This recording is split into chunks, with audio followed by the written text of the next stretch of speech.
Hello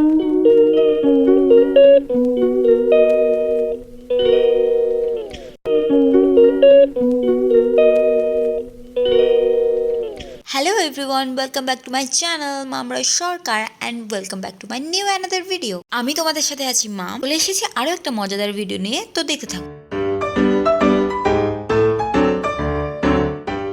এই ভিডিওটা বেশ কিছুদিন আগের ভিডিও। আমার তো এই ভিডিওটার কথা একদমই খেয়াল ছিল না, আর তোমরা তো একদমই লাইক কমেন্ট করো না, তাই আর ইচ্ছাই করে না। আমার কাছে কিন্তু তিনটে ফ্যামিলি, একটা হচ্ছে শ্বশুর বাড়ির, একটা বাপের বাড়ির, আর একটা হচ্ছে গিয়ে তোমরা। এবার তোমরাই বলো, তোমরা যদি ভালো না বাসো তাহলে মন তো একটু খারাপ হবেই। তো যাই হোক, অনেক ভাট বকে ফেললাম, এবারে আসল ভিডিওতে আসা যাক। কোথায় গেছিলাম, কি করতে গেছিলাম, কিসের জন্য গেছিলাম, কবে গেছিলাম, এগুলো জানতে হলে ফুল ভিডিওটা দেখতে থাকো। এই জায়গাটা তোমাদের কাছে পুরনো নয়, কারণ এখানকার ব্লগ আমি আগেও তোমাদের সাথে শেয়ার করেছি, সেই পুরনো মালদ্বীপ রিসর্ট। তো চলো বলে দিই কবে গেছিলাম। এরকম সুন্দর সাদা শাড়ি পরে সাজগোজ করে গেছিলাম সরস্বতী পুজোর দিন। তোমরা কি দেখেছো চারিদিকে শুধু ওয়াও লাগছে।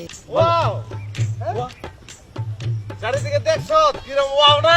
Wow wow awesome awesome awesome আরে দেখছো চারিদিকে দেখ, যেদিকেই তাকাই না কেন কপত আর কপতি। এইসব দেখতে দেখতে আমি একটু বায়না জুড়ে বসলাম যে আমি বোটিং করব। রীতিমতো এইভাবেই ঝগড়া মারপিট করে তারপর বোটিং চড়তে উঠলাম। বোটিং চড়তে ওঠার ফিলিংসটাই আলাদা ছিল। আর হ্যাঁ, একটা ইনফরমেশন যেটা আমি এখনো দিইনি, সেটা হলো এই রিসর্টের ভিতর ঢুকতে গেলে কিন্তু টিকিট কেটে ঢুকতে হবে, যেটার মূল্য মাথাপিছু 20 টাকা করে। এই বোটিংটির মূল্য আমাদের কাছ থেকে একটু বেশি নিয়েছিল, কারণ এতে 4 জন ওঠে আর আমরা 2 জন উঠেছিলাম। অন সিজনে এরা একটু বেশি ভাড়া চার্জ করে। সিজনে এটির ভাড়া মাথাপিছু 40 টাকা করে হলেও অন সিজনে কিন্তু আমাদের কাছ থেকে 60 টাকা করে নিয়েছিল। সেখানে কিছু খাওয়া দাওয়া করে সোজা বাড়িতে চলে এসেছিলাম। বাড়িতে ছিল দেওরের রিসেপশন পার্টি। সন্ধ্যাবেলা পার্লার থেকে লোক চলে এসেছিল সাজানোর জন্য। বাড়িতে কারোর বিয়ে হলে তো পার্লার থেকে লোক ডেকে সাজতেই হবে। এই বোনটা আমার শ্বশুর বাড়ির পাশেই থাকে। খুবই সফট ভাবে, খুবই ভালোভাবে মেকআপটা করেছে, আমার তো খুবই পছন্দ হয়েছিল। মেকআপের প্রথম অধ্যায়গুলো না খুবই ভয়ঙ্কর দেখতে লাগে।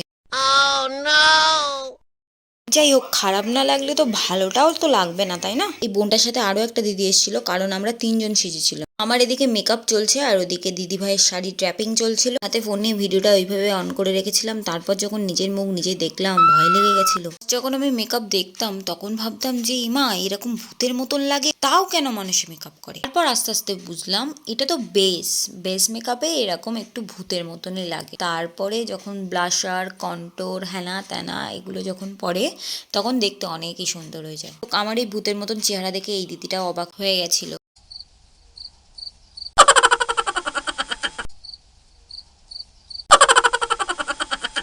ইস, কি অদ্ভুত দেখতে লাগছিল আমায়। 1,000 years later.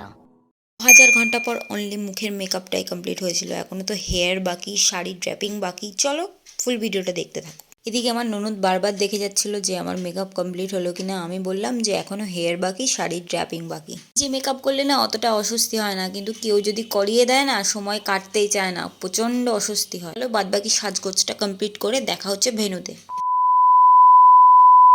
ভেন্যুতে চলে গেছিলাম, গিয়ে দেখি ওখানে প্রচুর লোক চলে এসছে, কারণ আমার যেতে অনেকটাই লেট হয়ে গেছিলো। ভেন্যুটার নাম হলো একান্ত আপন, আর ঠিকানা হচ্ছে বিদ্যুৎ সংঘ। তোমরা বসিরহাটে যারা আছো তারা চিনবেই। বিদ্যুৎ সংঘের একদম অপোজিট সাইডে। তারপর আমি একটু ফুচকা টুচকা খেয়েছিলাম, প্রচুর খাওয়া দাওয়া করেছিলাম। স্টার্টারে ছিল ফুচকা, পকোড়া, কফি, সাথে ছিল আমার ফেভারিট মোমো। এইভাবেই আমি মোমোটা খাচ্ছিলাম। ভাসুর, দেওর, ননদ, যা সবার সাথে মজা করেছিলাম। আমাদের সাথে আলাপ করিয়ে দিই, এটা হচ্ছে বড়দি, মানে আমার বড় ননদ। ভেঙে বললে তোমরা হয়তো আরো বুঝতে পারবে, মানে আমার বড় জ্যাঠা শ্বশুরের মেয়ে। আর পিছনে যেটা দাঁড়িয়েছিল ওটা হচ্ছে বড়দা ভাই, আর পিছনে যিনি দাঁড়িয়েছে উনি হচ্ছে আমার বড় যা। এই যে মেয়েটা হাত নাড়াচ্ছে সেই মেয়েটা হচ্ছে আর এক ননদের মেয়ে, মেঘনা। মেয়েটা হচ্ছে তানিশা, আমার ননদের বড় মেয়ে। আমার বড় যা একটু জামাই পুজো গানে ড্যান্স করছে।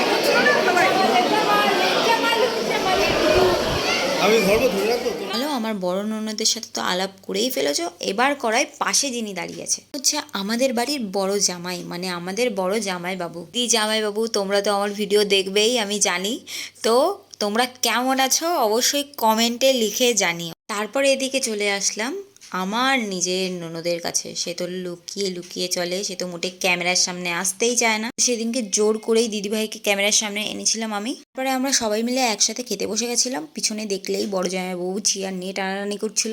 মেনু কার্ডটা তো তোমাদেরকে দেখিয়ে দিলাম। আর আমি খেয়েছিলাম পাবদা মাছ, চিংড়ি মাছ আর মাংস। যেহেতু সেদিনকে অনেক রাত হয়ে গেছিল তাই বেশি কিছু খাইনি, আর আমার রাত্রেবেলার খাবার বেশি হজম হয় না। মালদ্বীপ রিসর্ট নিয়ে একটাই কথা বলার, যদি মালদ্বীপ রিসর্টে ঘুরতে যাও আর ঘুরতে গিয়ে মনে করো একটা রাত কাটাবে, তো সেখানে ভালো রুম আছে, রিসর্টটা খুবই ভালো, পরিবেশটা খুব ভালো লাগবে।